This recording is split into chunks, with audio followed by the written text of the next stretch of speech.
कहते हैं मनुष्य के पाप धरती सह लेती है, पर गौ माता का अपमान धरती भी नहीं सहती। गौ केवल पशु नहीं, सृष्टि की मां मानी गई है। जहां उनका सम्मान होता है वहां धन, स्वास्थ्य और शांति अपने आप चली आती है, पर जहां उन्हें ठुकराया जाता है वहां सुख दरवाजा नहीं ढूंढ पाता। ये कथा है एक ऐसे व्यक्ति की जिसने जीवन भर धन जोड़ा पर पुण्य नहीं, जिसने खेत खरीदे पर करुणा नहीं, और एक दिन एक गाय उसके दरवाजे आई मदद मांगने नहीं, उसका भाग्य बदलने। बरसात के बाद की सुबह थी, मिट्टी से हल्की भाप उठ रही थी। गांव देवगढ़ की हवा में ठंडक थी, लेकिन सेठ रघुवीर मल्होत्रा के आंगन में बेचैनी भरी हुई थी। उसका बड़ा सा पक्का घर था, ऊंची दीवारें, बड़ा फाटक, सीमेंट का आंगन, सब कुछ था, बस चैन नहीं था। पिछले कुछ महीनों से घर में अजीब घटनाएं हो रही थीं। कारोबार में नुकसान, बेटे का बर्ताव बदलना, पत्नी की तबीयत बिगड़ना। डॉक्टर कहते तनाव है, पंडित कहते ग्रह खराब हैं, लेकिन रघुवीर कहता ये सब अंधविश्वास है। उस सुबह नौकर भागते हुए आए, सेठ जी, एक आवारा गाय फाटक पर खड़ी है, अंदर घुसने की कोशिश कर रही है। रघुवीर झल्लाया, भगाओ, यहां गौशाला नहीं है। नौकर लाठी लेकर गए, पर गाय हट नहीं रही थी। वह दुबली थी, शरीर पर कीचड़, आंखें बड़ी और गीली, पर उनमें डर नहीं, विनती थी। वो फाटक के सामने खड़ी बस देख रही थी, सीधा रघुवीर की ओर। एक पल को रघुवीर का दिल डगमगाया, पर अहंकार तेज था। मारो आवाज करके, खेतों में चली जाएगी। लाठी हवा में घुमा दी गई। गाय पीछे हटी, पर उसकी आंखों से पानी गिरा। वो मुड़ी, 2 कदम चली, फिर एक बार पीछे देखा। उसी क्षण घर की छत पर बैठी कौआ जोर से कावकाव करने लगा। अंदर से कांच गिरने की आवाज आई। रघुवीर की पत्नी सीढ़ियों से फिसल गई। घर में हड़कंप। गाय जा चुकी थी। उस रात रघुवीर को नींद नहीं आई। जैसे ही आंख लगी उसने सपना देखा, वही गाय उसके आंगन में खड़ी है। लेकिन अब वो साधारण नहीं थी। उसके शरीर से हल्की सुनहरी रोशनी निकल रही थी। उसके पीछे हरे खेत, बहती नदी, मंदिर की घंटियों की आवाज। एक गंभीर मां जैसी आवाज गूंजी, दरवाजा मैंने नहीं, भाग्य ने खटखटाया था। रघुवीर पसीने में भीगा उठ बैठा। सुबह खबर आई, उसके गोदाम में आग लग गई थी। आधा माल जल चुका था। अब पहली बार उसके मन में डर नहीं, पश्चाताप उठा। वो मंदिर गया। वहां बैठे वृद्ध संत ने उसे देखते ही कहा, मां को लौटाया था ना? रघुवीर सन्न रह गया। कौन मां? संत ने शांत आंखों से कहा, जिसे तुम आवारा समझ बैठे। रघुवीर के पैरों तले जमीन खिसक गई। क्या करूं बाबा? संत बोले, उसे ढूंढो, सेवा करो और गोदान का संकल्प लो। पर याद रखना, गाय देना गोदान नहीं, अपने भीतर का कठोरपन देना गोदान है। उस दिन से रघुवीर बदल गया। पहली बार उसने अपने नौकरों से ऊंची आवाज में बात नहीं की। पहली बार उसने रास्ते में बैठे कुत्ते को लात नहीं मारी। पहली बार उसे समझ आया, धन से बड़ा कुछ है। 3 दिन बाद गांव के बाहर सूखी झाड़ियों के पास वही सफेद गाय मिली, कमजोर, सांस तेज। रघुवीर धीरे धीरे उसके पास गया। इस बार उसके हाथ में लाठी नहीं, हरी घास थी। उसने पहली बार सिर झुकाया, माफ कर दो मां। गाय ने उसकी हथेली चाटी। और उसी क्षण उसके अंदर कुछ पिघल गया। दूर मंदिर की घंटी अपने आप बजी। उस रात उसके घर में पहली बार शांति थी। पत्नी की तबीयत थोड़ी सुधरी। बेटा पास आकर बैठा। घर का माहौल बदलने लगा। पर रघुवीर नहीं जानता था ये शुरुआत थी, क्योंकि असली परीक्षा अभी बाकी थी। कहते हैं जब इंसान सच्चे मन से पश्चाताप करता है तो भगवान उसे तुरंत माफ नहीं करते। पहले परखते हैं उसका बदलना सच्चा है या डर की वजह से है। रघुवीर ने गाय की सेवा शुरू कर दी थी, लेकिन ये सिर्फ शुरुआत थी, क्योंकि जिसे वो साधारण गाय समझ रहा था वो उसके कर्मों का हिसाब लेकर आई थी। गांव के बाहर बने छोटे से शेड में रघुवीर ने गाय को रखा। उसने नौकरों से कहा, अब से ये घर की मां है। कोई ऊंची आवाज नहीं। गाय चुपचाप बैठी रहती। खाती कम थी, लेकिन उसकी आंखें हर वक्त रघुवीर को देखती रहती, जैसे कुछ याद दिला रही हों। रात को रघुवीर फिर सपना देखता है। वो एक बड़े खेत में खड़ा है। जमीन फटी हुई है, सूखी। अचानक वही गाय सामने आती है। इस बार उसके पीछे कई और गायें खड़ी हैं। सब उसे देख रही हैं। एक आवाज गूंजती है, सेवा शुरू की है, लेकिन कर्ज बहुत पुराना है। रघुवीर डर गया, कौन सा कर्ज? दृश्य बदलता है। वो खुद को जवान उम्र में देखता है। ट्रक चला रहा है। रात का समय। सड़क किनारे एक गाय बैठी है। ट्रक तेज है। वो ब्रेक नहीं लगाता। टक्कर। गाय गिरती है। रघुवीर रुकता नहीं, आगे बढ़ जाता है। सपना टूटता है। उसकी सांसें तेज, आंखों में आंसू। उसे याद आता है सालों पहले का हादसा, जिसे वो भूल गया था। सुबह वो गाय के पास जाता है। उसके सिर पर हाथ रखता है। मैंने बहुत गलतियां की हैं, मुझे माफ करो। गाय धीरे से उठती है और पहली बार उसकी हथेली चाटती है। उसी समय रघुवीर का छोटा बेटा, जो महीनों से बीमार था, अचानक बाहर आकर बोलता है, पापा मुझे अच्छा लग रहा है। घर में सब चौंक जाते हैं। लेकिन परीक्षा खत्म नहीं हुई। उस रात तेज बारिश शुरू हो जाती है। नदी उफान पर। गांव में पानी भरने लगता है। लोग भाग रहे हैं। रघुवीर गाय को लेकर ऊंचे स्थान की ओर भागता है। रास्ते में देखता है एक बूढ़ी औरत पानी में फंसी है। पहले वाला रघुवीर सोचता, मुझे क्या? लेकिन अब वो गाय को रस्सी से बांधकर खुद पानी में कूदता है और उस औरत को बचा लेता है। औरत कांपते हुए कहती है, आज तूने मां की सेवा सच्ची की। रघुवीर चौंकता है, उसकी आंखों में वही चमक थी जो सपने वाली गाय में थी। पलक झपकते ही औरत भीड़ में गायब। अगली सुबह खबर फैलती है, पूरे गांव में बाढ़ से नुकसान हुआ, पर रघुवीर का घर और शेड सुरक्षित। लोग कहते हैं गाय की कृपा है।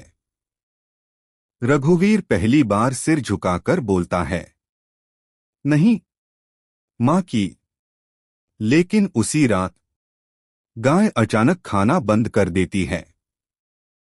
वो आसमान की ओर देखने लगती है।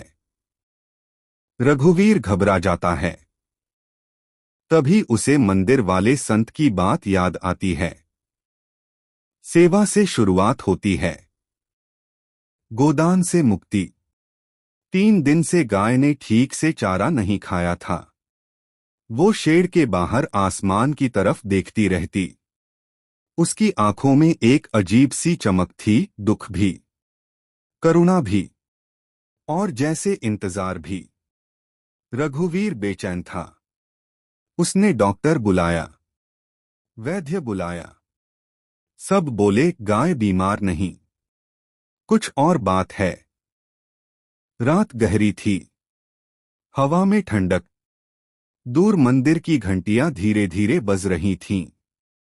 रघुवीर शेड में ही बैठा था, गाय के पास।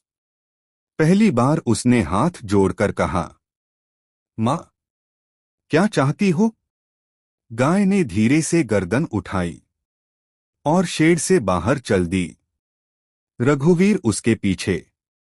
गाय गांव से बाहर, खेतों के पार, पुराने पीपल के पेड़ की तरफ जा रही थी, वही जगह जहां सालों पहले एक्सीडेंट हुआ था। रघुवीर के कदम रुक गए। दिल जोर से धड़कने लगा। गाय उस जगह खड़ी हो गई और जमीन को खुर से कुरेदने लगी। रघुवीर घुटनों के बल बैठ गया। हाथ से मिट्टी हटाई। अंदर से एक पुरानी टूटी हुई घंटी निकली, वही जो कभी गाय के गले में थी। उसकी आंखों से आंसू बह निकले। यही वही जगह। तभी हवा तेज चली। पीपल के पत्ते जोर से हिले। उसे लगा जैसे कोई आवाज आ रही हो। याद आया। रघुवीर रो पड़ा। मैं भाग गया था माँ, मैं डर गया था। गाय उसके पास आकर खड़ी हो गई। उसने पहली बार अपना सिर उसके कंधे से लगाया। उसी पल रघुवीर के भीतर सालों का बोझ जैसे टूट गया। तभी अचानक गांव की दिशा से शोर सुनाई दिया। लोग दौड़ते आ रहे थे। रघुवीर भैया, आपके खेत में आग लग गई। रघुवीर ने पीछे मुड़कर देखा, धुआं उठ रहा था। पुराना रघुवीर भागता, मेरी फसल। लेकिन आज उसने पहले गाय को देखा। गाय शांत थी, आंखों में भय नहीं। रघुवीर समझ गया, ये फिर परीक्षा है। वो बोला, जो जलेगा वो मेरा था, जो बचेगा वो माँ का होगा। और वो गांव वालों के साथ आग बुझाने गया। आधी फसल जल गई, आधी बच गई। लेकिन उस रात रघुवीर के मन में पहली बार शांति थी। सुबह संत खुद उसके घर आए। उन्होंने गाय को देखा, मुस्कुराए। समय आ गया है। रघुवीर समझ गया, अब बात सेवा से आगे जाएगी। संत बोले, गोदान बिना त्याग के नहीं होता, और त्याग बिना दर्द के नहीं। रघुवीर ने गाय की ओर देखा। दिल कांप गया। सुबह की हल्की धूप आंगन में फैल रही थी। संत शांति से बैठे थे। गाय पास खड़ी थी, जैसे सब समझ रही हो। संत ने कहा, रघुवीर, शास्त्र कहते हैं गौ में समस्त देवताओं का निवास है। उसका दान केवल किसी को पशु देना नहीं, बल्कि अपने भीतर की कठोरता, पाप और अहंकार का दान है। रघुवीर की आंखें नम थीं। लेकिन बाबा, मैं इसे छोड़ कैसे दूं? ये तो मेरी मां बन गई है। संत मुस्कुराए, यही तो परीक्षा है। सेवा तब तक आसान है जब तक वो हमारे पास हो। भक्ति तब सच्ची होती है जब हम मां को बांधकर नहीं, मुक्त करके सम्मान दें। संत ने आगे कहा, गोदान का महत्व इसलिए बताया गया है क्योंकि गाय पालन करती है, देती है दूध, अन्न की शक्ति, धरती की उर्वरता। वह लेती कुछ नहीं। जो मनुष्य गौ की रक्षा करता है, वह प्रकृति की रक्षा करता है। जो गौ को कष्ट देता है, उसका पुण्य सूख जाता है। रघुवीर के मन में अपने पुराने कर्म घूम गए। क्या गोदान से मेरे पाप धुल जाएंगे? संत बोले, दान से नहीं, भाव से। यदि मन में दिखावा है तो गोदान केवल व्यापार है। यदि मन में करुणा है तो वही मोक्ष का द्वार है। गांव में घोषणा हुई, आज रघुवीर गोदान करेगा। लोग इकट्ठा हुए। सब हैरान थे, जो आदमी पहले गाय को भगाता था आज खुद गौ सेवा कर रहा था। गाय को नहलाया गया, उसके सींगों पर हल्दी और सिंदूर लगाया गया, गले में फूलों की माला। रघुवीर उसके सामने खड़ा था, हाथ कांप रहे थे। उसने धीरे से कहा, माँ, मैं तुम्हें किसी जरूरतमंद ब्राह्मण परिवार को दे रहा हूं, लेकिन वचन देता हूं जीवन भर गौ सेवा और रक्षा करूंगा। गाय ने उसकी हथेली चाटी। लोगों ने गो माता की जय का जयकारा लगाया। संत ने मंत्र पढ़े। गोदान केवल देने का नहीं, रक्षा का संकल्प है। आज से ये गांव गौ हत्या, गौ अपमान सहन नहीं करेगा। हर घर सेवा करेगा। गांव के लोग एक स्वर में बोले, संकल्प लेते हैं। गाय को जब आगे ले जाया गया, रघुवीर की आंखों से आंसू बह रहे थे। उसका दिल जैसे टूट रहा था, लेकिन भीतर अजीब शांति भी थी। तभी अचानक हवा में हल्की सी सुगंध फैली। मंदिर की घंटियां अपने आप बज उठीं। कुछ पल को गाय मुड़ी।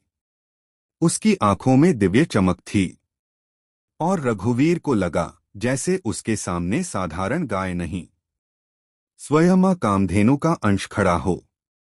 एक मधुर स्वर उसके भीतर गूंजा, अब तूने सच में दान किया है। उसी क्षण घर से दौड़ते हुए उसका बेटा आया। पापा, डॉक्टर ने कहा मां की तबीयत अचानक ठीक हो रही है। रघुवीर जमीन पर बैठ गया। आंसू, मुस्कान, शांति सब साथ। गोदान के बाद गांव का माहौल बदलने लगा। लोगों ने अपने अपने घरों में बचे भोजन को इकट्ठा कर रोज गायों को खिलाना शुरू किया। खेतों में रासायनिक जहर कम हुआ। बच्चे सुबह स्कूल जाते हुए रास्ते की गायों को प्रणाम करने लगे। रघुवीर ने अपने खेत के एक हिस्से में छोटी सी गौशाला बनवाई। उसने कहा, ये दान का दिखावा नहीं, सेवा का कर्ज है। उसका व्यापार धीरे धीरे संभलने लगा। घर में शांति लौट आई। लेकिन रघुवीर अब पहले जैसा नहीं था। उसे हर गाय में वही आंखें दिखतीं, करुणा से भरी। एक शाम तेज आंधी आई। सड़क पर एक ट्रक पलट गया। अंदर बंधी गायें घायल थीं। लोग तमाशा देख रहे थे। रघुवीर बिना सोचे दौड़ा। रस्सियां काटीं, घायल गायों को उठाया, अपने कपड़े फाड़कर पट्टी बांधी। किसी ने पूछा, सेठ जी, आपको क्या जरूरत? रघुवीर बोला, जब तक सांस है, गौ रक्षा मेरा धर्म है। उस रात उसे फिर सपना आया। हरे मैदान, स्वच्छ नदी, मंदिर की ध्वनि। वही सफेद गाय सामने आई। इस बार उसके पीछे असंख्य गौमाताएं थीं। प्रकाश फैल रहा था। एक दिव्य स्वर गूंजा, दान से पाप हल्का हुआ, रक्षा से हृदय पवित्र हुआ। अब तेरा जीवन व्यर्थ नहीं। रघुवीर रो पड़ा। मां, अब समझ आया, गोदान एक दिन का नहीं, जीवन का व्रत है। सुबह वह उठा तो मन अजीब शांत था। उसने संत के पास जाकर कहा, अब क्या करूं? संत मुस्कुराए, अब दूसरों को सिखाओ। जो सीख तुमने दर्द से पाई, वो प्रेम से बांटो। रघुवीर ने गांव में नियम बनवाया। कोई भूखी गाय नहीं रहेगी, कोई घायल गाय सड़क पर नहीं छोड़ी जाएगी। हर त्योहार पर गौ सेवा होगी। धीरे धीरे आसपास के गांव भी जुड़ गए। सालों बाद जब रघुवीर बूढ़ा हुआ, वो गौशाला के पास बैठा था। सूरज डूब रहा था। गायें शांत थीं। एक छोटी बछिया उसके पास आई। वही सफेद रंग, वही आंखें। उसने हाथ बढ़ाया। बछिया ने उसकी हथेली चाटी। रघुवीर मुस्कुराया और आंखें बंद हो गईं। चेहरे पर शांति थी। लोगों ने कहा, मां खुद लेने आई थीं। धन साथ नहीं जाता, पर सेवा का पुण्य आत्मा के साथ चलता है।